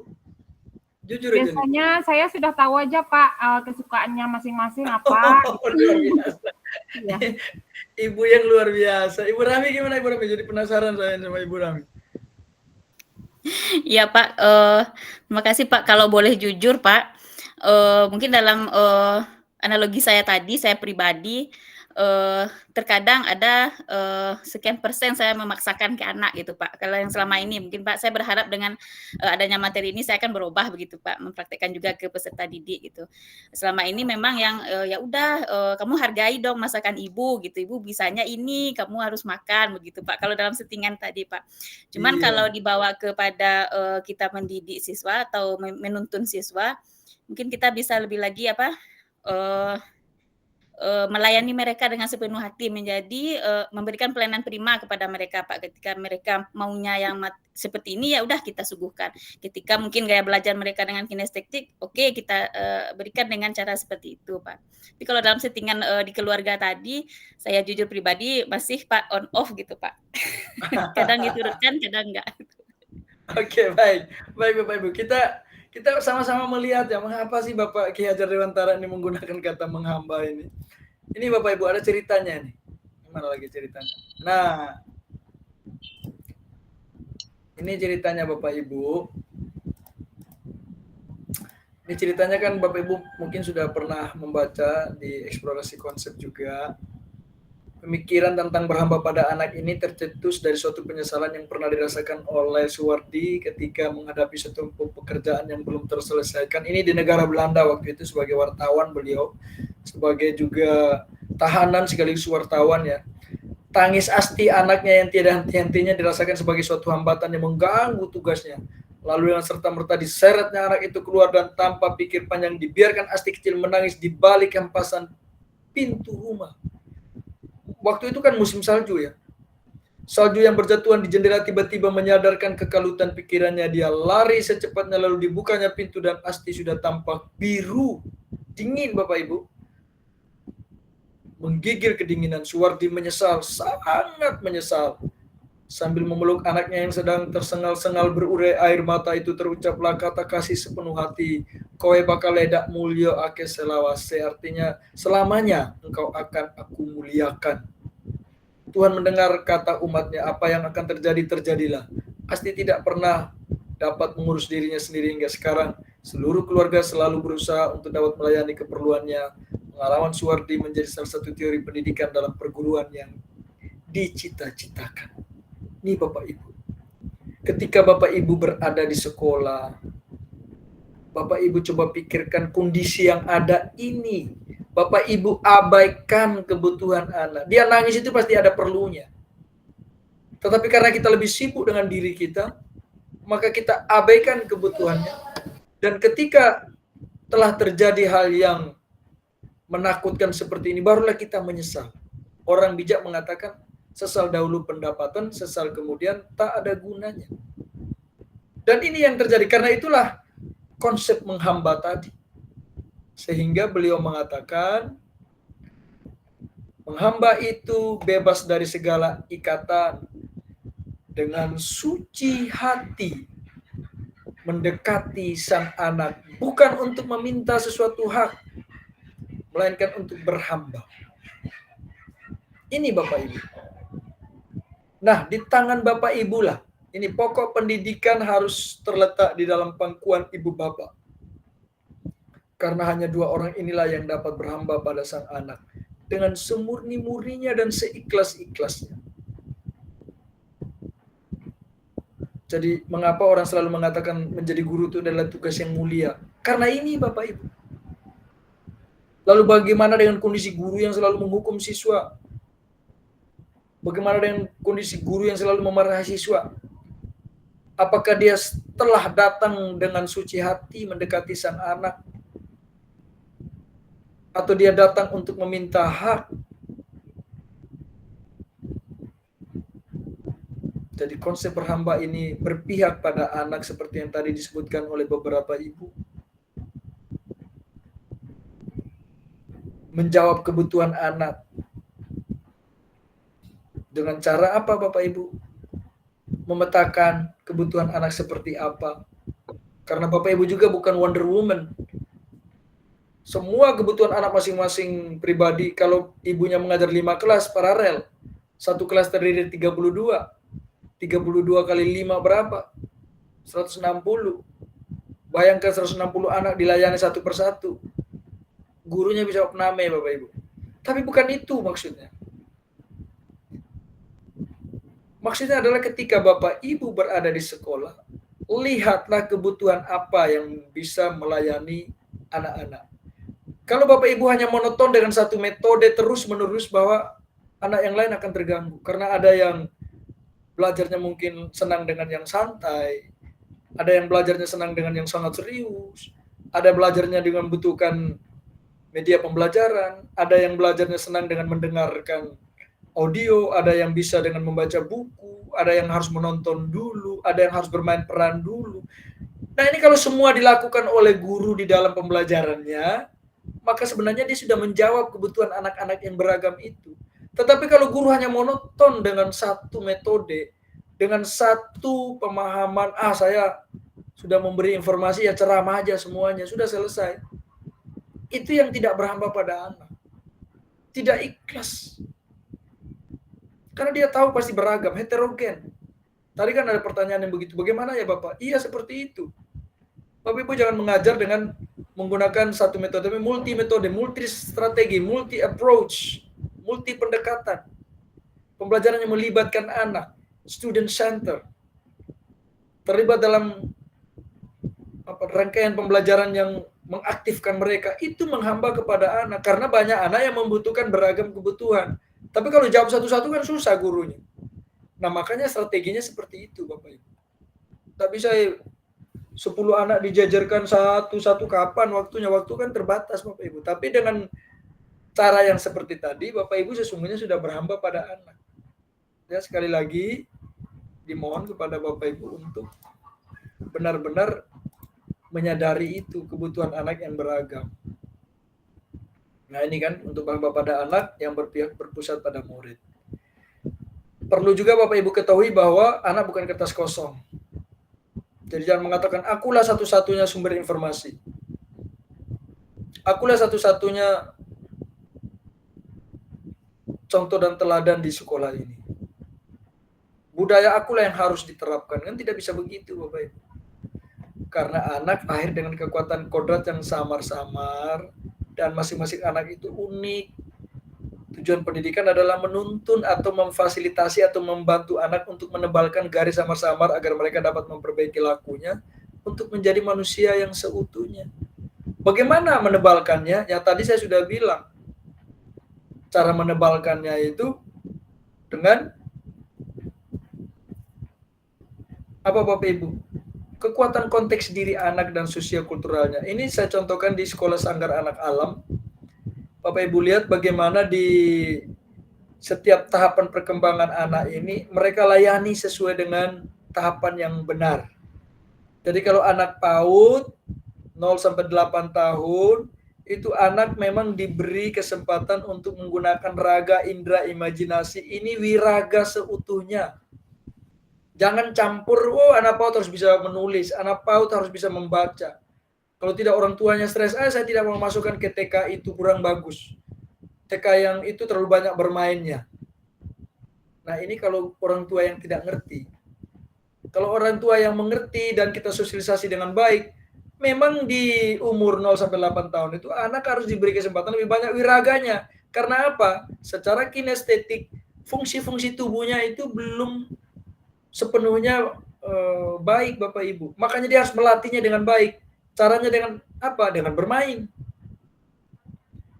Jadi anak jangan disuruh, aduh kamu banyak bermain, ibu pusing, duduk. Ini anak ini lari kiri kanan, Bapak atau ibu merasa terganggu sekali, kamu duduk. Atau kalau tidak naik tidur. Kan susah, itu kalau di rumah. Kalau di sekolah, ayo anak-anak, lipat tangan, duduk, diam. Semua anak diam begini. Dia terbelenggu sekali Bapak Ibu. Karena apa? Tahapan perkembangan di masa itu wiraganya berkembang dengan baik kalau diajak bermain. Justru kalau tidak bermain tidak berkembang. Nanti ketika dia umur 8 sampai 16 tahun sudah mulai dengan mengenal dan menguasai teks. Ini ada gabungan antara wiraga dan wirama. Jangan juga dipaksakan berirama semua, tidak.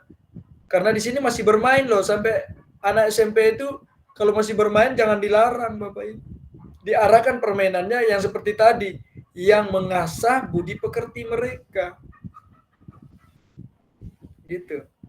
Kemudian nanti ketika anak sudah ke ini Bapak Ibu 16 sampai 24 di SMA dan sampai kuliah, ini sudah wiramanya ada.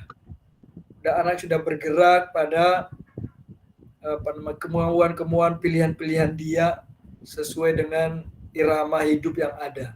Nah, sebagai contoh seperti ini Bapak Ibu.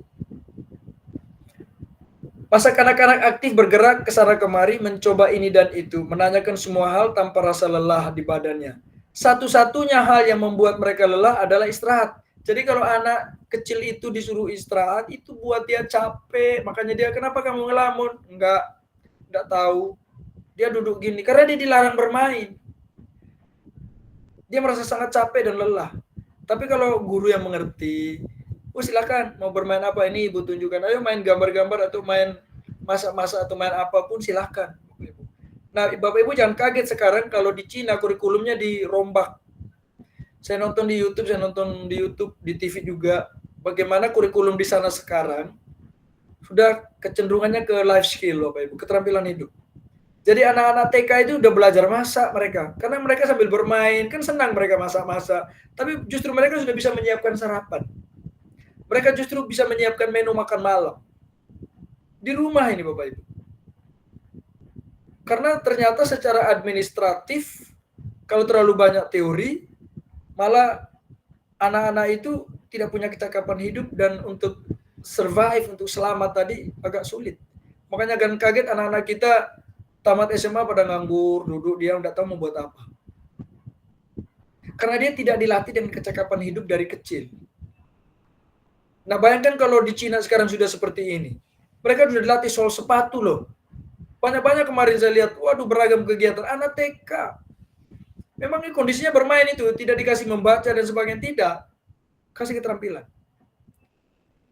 Nah kedepannya mereka itu nanti udah SMP aja udah bisa survive, udah bisa hidup. SMA udah bisa hidup, udah tidak tergantung. Nah tadi udah jadi manusia merdeka, mandiri ya, tidak tergantung pada orang lain. Udah tahu dia bekerja yang bagaimana, udah terampil dia. Nah, nanti ketika masuk SMA, nah mereka mulai menyadari bahwa semesta bergerak dalam irama, mereka pun mulai menggunakan irama sebagai sumber inspirasi menemukan kodrat lahirnya ke dunia. Saat ditemukan mereka akan menjalani kehidupan yang bahagia sepenuhnya. Jadi kalau misalnya Bapak Ibu bertemu dengan satu kondisi anak SMA masih suka bermain seperti anak TK begini, artinya bahwa apa? Waktu TK dia terbelenggu. Sehingga di sini ketika dia mendapat kebebasan untuk berirama, dia malah kembali ke sini. Gitu ya Bapak Ibu ya.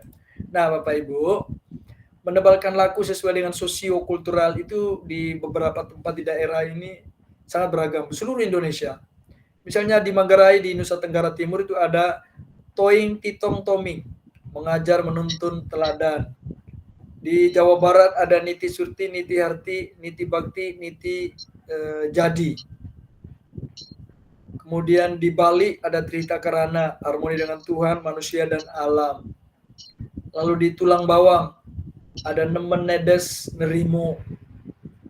Kalau di Biak ada Mambri. Kalau di Madura ada 3 perkara yang harus dimiliki oleh orang Madura. Baburugan becek, kasih sayang, hati yang bersih, dan jujur. Nah, kira-kira di Sumatera Barat ada tidak kehidupan sosiokultural yang dapat menebalkan laku? Silakan, saya tidak lihat lagi. Pak Budi, silakan siapa ya?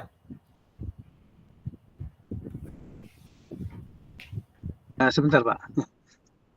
Ibu Usni Pak. Ibu Usni, Ibu Hayati, Ibu Yulia, Bu Sasmita, silakan. Ibu Usni dulu ya. Ya, Ibu Usni dulu. Silakan. Baik Pak, terima kasih atas kesempatannya. Perkenalkan saya Usni dari Bukit Tinggi Pak.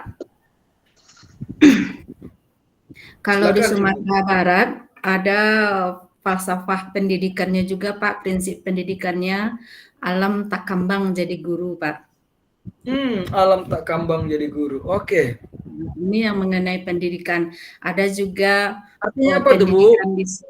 Ya, alam tak kambang jadi guru itu Pak lebih pada prinsip di mana kita belajar dari alam yang ada di sekitar kita.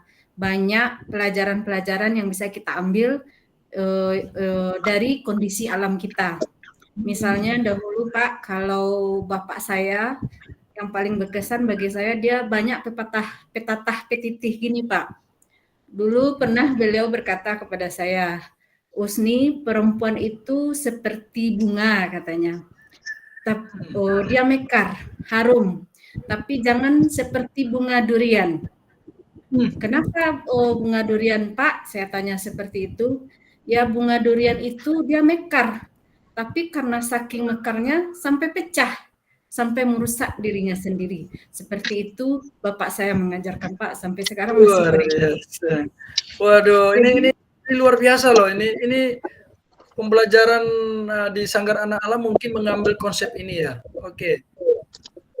Dan banyak lagi Pak pendidikan-pendidikan yang diambil konsepnya dari alam. Ada pendidikan di surau, ada pendidikan di lapau, ada juga pendidikan di dangau. Itu yang dahulu dikembangkan oleh masyarakat Minangkabau. Pendidikan di surau itu menganut sesuai dengan konteksnya. Surau itu musalah Pak. Jadi yang diapakan di surau, yang dididik di surau itu adalah laku dan pemahaman keagamaan. Kemudian pendidikan di dangau itu tempat beristirahat di sawah Pak. Jadi lebih banyak pada keterampilan-keterampilan. Misalnya bertanam cabai itu mestinya seperti ini. Bertanam tembakau harusnya begini. Melihat situasi dan kondisi alamnya. Kemudian ada pendidikan di lapau. Pendidikan di lapau itu lebih pada konteks hubungan sosial dengan masyarakat. Ketika bertemu dengan orang yang lebih tua, bagaimana kita menyapa. Ketika bertemu dengan orang sama besar, bagaimana sikap kita. Demikian Pak, terima kasih. Terima kasih Ibu Usni, kita beri aplaus dulu, luar biasa ini dapat ilmu baru nih dari Sumatera Barat. Ibu Yulia, silakan Ibu Yulia. Baik, terima kasih Pak. Di sini saya sangat setuju dengan pendapat dari Bu Usni. Salah satunya, saya ingin menambahkan sedikit bahwa di Sumatera Barat, khususnya Minangkabau, itu juga memiliki sebuah pepatah, di ma bumi dipijak, di situ langit dijunjung. Kalau dalam bahasa Minangnya, kalau dalam bahasa Indonesianya, di mana kita berada, berarti di tempat itulah kita harus mengenal apa-apa yang terdapat di dalam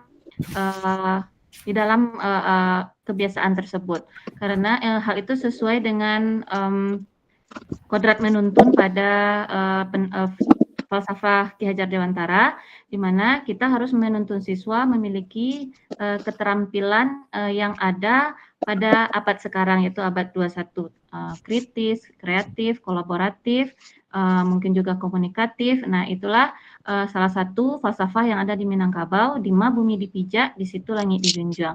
Jadi kita harus memberikan keterampilan kepada anak sesuai dengan zamannya, Pak. Terima kasih, Pak. Oke, Ibu Yulia, luar biasa ya. Jadi, Bapak Ibu, saya tidak perlu menjawab lagi bagaimana kodrat alam itu harus diterapkan di Minangkabau. Karena memang kehidupan masyarakatnya memang begitu. Itu luar biasa kodrat alamnya. Aduh, ini siapa lagi yang mau bicara nih? Ibu Swasmita, silakan Ibu Mita. Ya, terima kasih Pak. Di sini seperti yang Bapak sampaikan tadi bahwa di Minangkabau ini kami banyak sekali yang bisa diterapkan sebagai perilaku untuk anak. Di antaranya di sini saya menyampaikan yaitu sumbang dua baleh, Pak. Sumbang dua baleh itu adalah 12 perilaku yang sumbang. Sumbang itu kalau di sini kami menyatakannya itu tercela, Pak. Sumbang 12 perilaku yang sumbang atau tercela, namun belum bisa dikategorikan kepada perbuatan yang salah. Artinya perbuatan ini tidak salah, tetapi janggal di mata orang Minang. Contohnya yaitu jika perempuan Minang melakukannya, maka dia dipandang aneh oleh masyarakat di sini, Pak. Sumbang 12 ini kami dapat sumbernya itu dari Tambo. Tambo itu adalah sejarah buku yang berisikan sejarah Minangkabau, Pak, yang diturunkan turun-temurun. Yang dahulunya ini adalah berupa nasihat yang sering disampaikan kepada anak perempuan. Bisa mungkin saya menjelaskan sedikit yang sumbang 12 itu, contohnya itu sumbang duduk. Sumbang duduk kalau di Minangkabau, kami perempuan itu kalau duduk di tikar, kami duduknya bersimpuh, Pak. Yang sumbangnya itu adalah ketika seorang anak gadis perempuan duduk seperti laki-laki, seperti mencangkung atau menegakkan lutut. Lalu yang kedua sumbang tagak, dia berdiri di dekat laki-laki. Lalu sumbang jalan, dia berjalan, seorang perempuan itu berjalan dengan tergesa-gesa. Lalu yang berikutnya sumbang kato, jadi anak perempuan itu berkata di bawah-bawah, maksudnya itu jangan suka mencela, memotong, lalu berbicara dengan pongah. Lalu sumbang caliak, yaitu perempuan di Minangkabau itu janganlah menantang untuk memandang lawan jenis. Jadi dia tidak secara frontal untuk melihat laki-laki.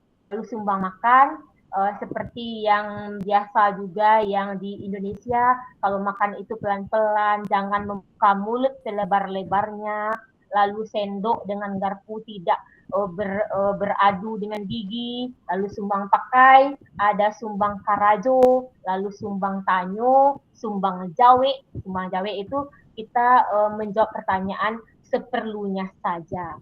Lalu sumbang bagawa, bagawa itu kami di sini maknanya itu bergaul, Pak. Jadi yang perempuan dan laki-laki ini ada batas pergaulannya. Jangan bergaul dengan laki-laki yang tidak sepatutnya. Lalu sumbang kurenah. Kalau di kami di Minangkabau tidak baik berbisik-bisik ketika saat bersama. Jangan menutup hidung di dekat keramaian. Lalu jangan bertertawa di atas penderitaan orang lain. Lalu agar orang lain tidak tersinggung.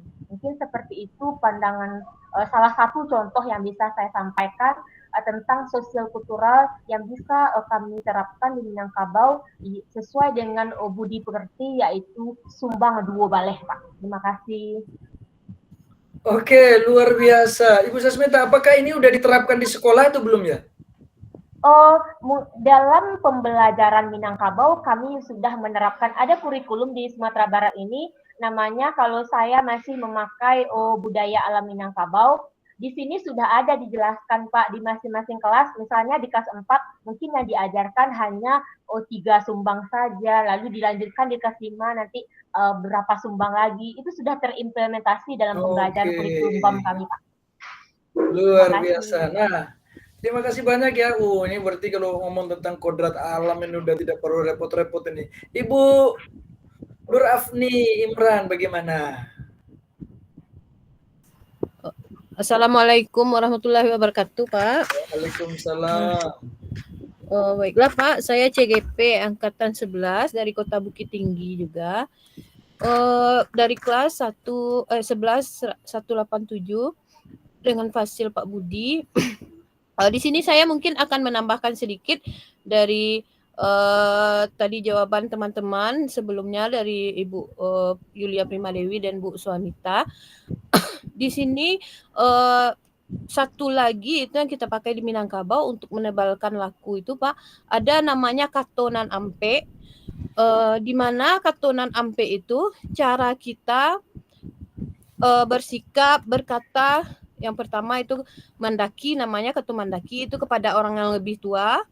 Kemudian kato malereng kepada orang yang seperti ipar atau sumando kita, itu namanya malereng, orang yang disegani. Kemudian kato manurun itu kepada yang lebih kecil daripada kita. Kemudian kato mandata itu kepada orang yang sama besar dengan kita. Jadi cara kita memperlakukan dan kita berbicara itu diatur di sana itu berbeda kepada masing-masing tingkatan umur.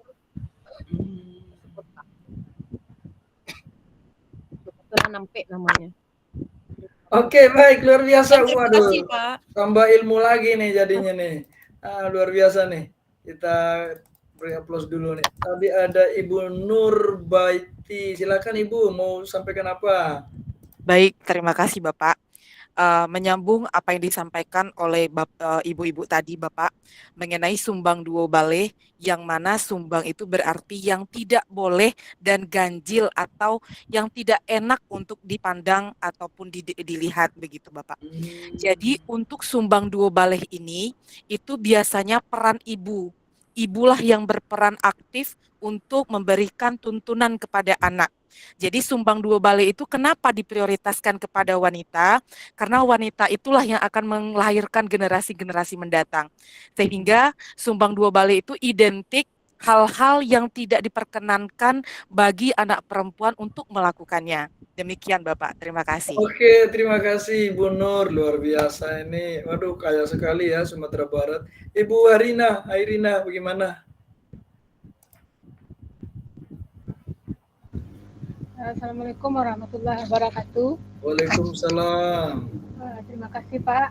Saya Sairina Afni dari kelas 187 dengan fasilitator Pak Budi. Sebenarnya saya setuju sekali dengan yang disampaikan oleh teman-teman yang lain. Banyak sekali pepatah-pepatah Minang atau sembahyang di Minang yang dapat menjadi pelajaran atau contoh yang akan kita berikan kepada anak-anak didik kita. Adapun sembahyang yang lainnya yang dapat dicontoh itu sepertinya ibu tampak mungko, pulang tampak mengguang. Ini artinya jika kita setelah melakukan pertemuan atau bertemu dengan seseorang, janganlah kita pergi saja gitu Pak. Jadi kalau dapat kita meminta izin terlebih dahulu waktu kita datang, dan kemudian untuk waktu kita akan pergi, jangan pergi-pergi aja seperti tidak ada sopan santun gitu Pak. Itu maksudnya. Terima kasih Pak. Baik, terima kasih ya Ibu Airina. Ibu Rahmi, luar biasa Ibu Airina. Ya, Ibu Rami gimana? Iya Pak, sedikit menambahkan lagi Pak, kalau yang diutarakan ibu-ibu sebelum saya tadi mungkin itu dalam hal menebalkan laku murid.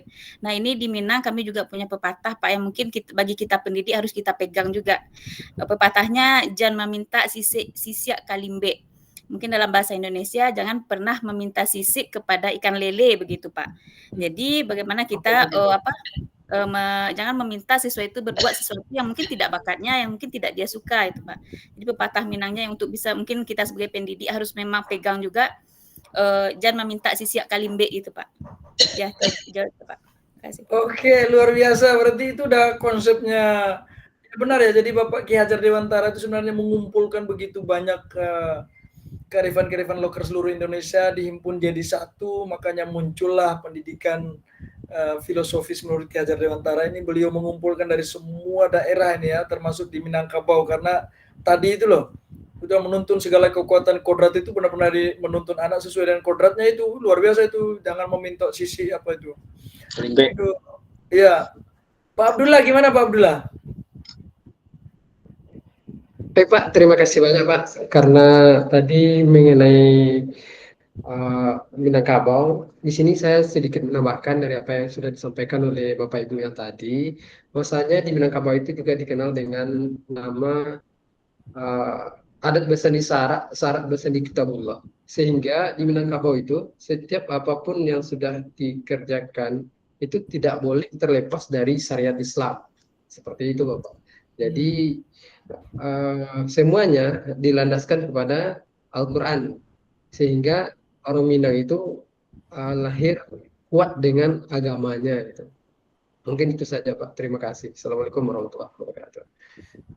Baik Bapak Ibu, terima kasih banyak ya untuk pengalaman-pengalaman dan berbagi hal baik ya. Saya tidak lagi mengulang untuk refleksi pertanyaan yang tadi karena ternyata sudah dijawab semua itu di dalam penjelasan yang Bapak Ibu sampaikan tadi. Jadi sekali lagi hal-hal baik inilah yang diharapkan agar Bapak Ibu benar-benar dapat menuntun segala kekuatan kodrat anak agar anak dapat mencapai keselamatan dan kebahagiaan yang setinggi-tingginya. Kalau ini benar-benar tetap dilestarikan, maka yakin saya Bapak Ibu di generasi berikutnya ya, ciri dari Minangkabau itu tidak akan hilang. Ciri keindonesiaan, karena Minangkabau ada di Indonesia, itu juga termasuk ciri keindonesiaan. Dan apa yang tadi disampaikan masalah sopan santun ini kan kalau dilihat secara nilai universalnya memang itu udah bagus sekali ya. Masalah sopan santun dan sebagainya, berbicara sebagai ibu-ibu, sebagai nona-nona, waduh luar biasa ini. Saya dengar dulu juga bahwa di sana kaum hawanya yang pegang peran ya gitu ya. Benar ya, saya hanya dengar aja.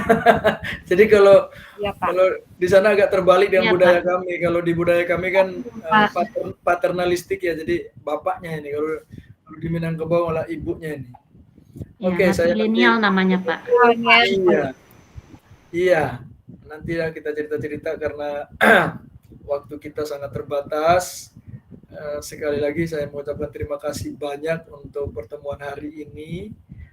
Saya minta tolong semuanya buka kamera, kita mau foto dulu dengan senyum terbaik yang pernah Bapak Ibu miliki di Minangkabau. Dari kecil saya pernah nonton tuh film di Minangkabau itu, senang sekali saya nonton tuh film silat orang main takraw dan aduh, saya masih ingat itu film itu, tapi lama sekali saya lupa judulnya itu. Cara mengolah nikmat mungkin Pak. Zaman-zaman perang itu akhirnya bunuh diri jadinya istrinya karena mau disunting sama orang lain, dia setianya luar biasa. Nurbaya Pak. Siti Nurbaya. Dari sana ya? Iya, Siti Nurbaya. Iya Pak. Kawin paksa. Jadi memang di sana tidak boleh ada paksa-paksanya, harus merdeka benar itu lahir batinnya tuh ya. Oke baik, kita foto bersama dulu. 1, 2, 3. Ya. Saya muat dulu di grup ini, Bapak Ibu. Mana ke grup?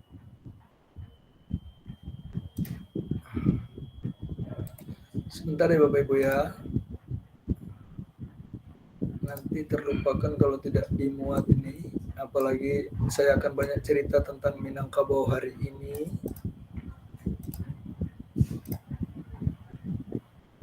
Oke, baik Bapak Ibu, pertemuan yang luar biasa dengan teman-teman di Minangkabau ya. Semuanya Minangkabau ini ya, nggak ada yang lain. Iya, Pak. Oke, saya senang dengan kayak tandu itu loh, apanya. Ini tidak dipakai ya, tidak boleh dipakai sembarang ya. Pada acara resmi, pada acara resmi. Acara adat. Ada momen tertentu, Mbak. Oh, acara resmi. Tapi ini juga resmi loh. Ini nasional ini sebenarnya bisa dipakai karena ini juga sangat terkenal nasional lagi ya. Benar ya Ibu Fasil ya, Ibu Nurbaiti ya, Ibu Ayu. Oke, baik. Kita akan menutup perjumpaan kita hari ini dengan berdoa. Kalau tadi yang pimpin doanya Pak Ibu Devia mau berdoa, silakan. Ibu Devi.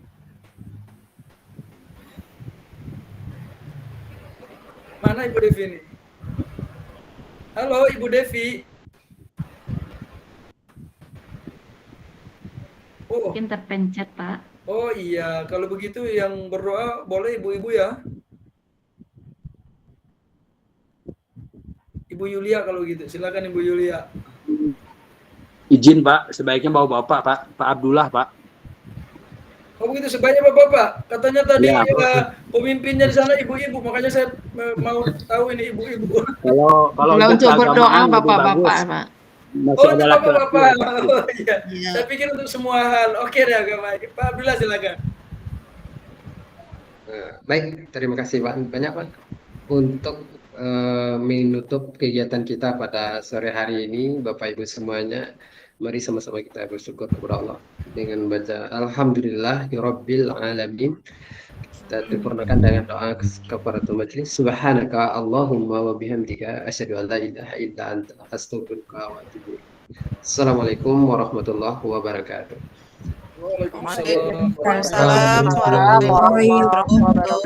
Oke, baik Bapak Ibu, sampai berjumpa lagi di pertemuan-pertemuan mendatang. Tetaplah menjadi guru hebat dan terapkan benar-benar konsep merdeka yang menghamba kepada anak. Sampai jumpa lagi admin dari BGP. Ya, terima kasih Bapak. Terima kasih Bapak. Waalaikumsalam. Luar biasa ilmunya Bapak. Kita tutup ya. Saya keluar dulu, izin keluar. Ya. Bapak.